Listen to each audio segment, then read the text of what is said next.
దేశంలోని రైతులంతా కేసీఆర్ వైపు చూస్తున్నారని మంత్రి హరీష్ రావు చెప్పారు.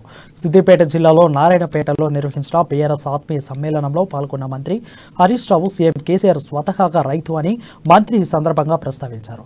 రైతులు ఎలాంటి ఇబ్బందులు పడకుండా ఉండేందుకు కేసీఆర్ అనేక పథకాలు తీసుకువచ్చిన విషయాన్ని హరీష్ రావు వివరించారు. రైతు ఎజెండానే కేసీఆర్ సర్కారు పనిచేస్తుందని మంత్రి హరీష్ రావు చెప్పారు. రాష్ట్రంలో అమలు చేస్తున్న పథకాలకు కేంద్రం నుండి అనేక అవార్డులు వచ్చాయని మంత్రి హరీష్ రావు గుర్తు చేశారు. బీజేపీ పాలిత రాష్ట్రంలో తెలంగాణ తరహా పథకాలను ఎందుకు అమలు చేయడం లేదని హరీష్ రావు ప్రశ్నించారు. నియోజకవర్గంలో అంటే 344 కోట్ల 16 లక్షల రూపాయల వడ్లు పండింది. ఎక్కడ 30 కోట్లు, ఎక్కడ 344 కోట్లు? 10 అంతల కంటే ఎక్కువ పంట పండిందే.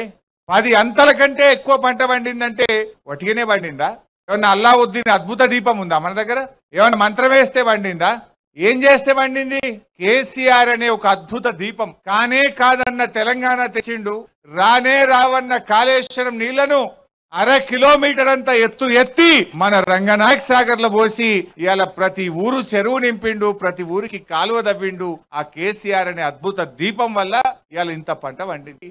ఇవాళ అన్ని బాధలు తీర్చుకొని ఒకటొక్కటిగా ముందుకు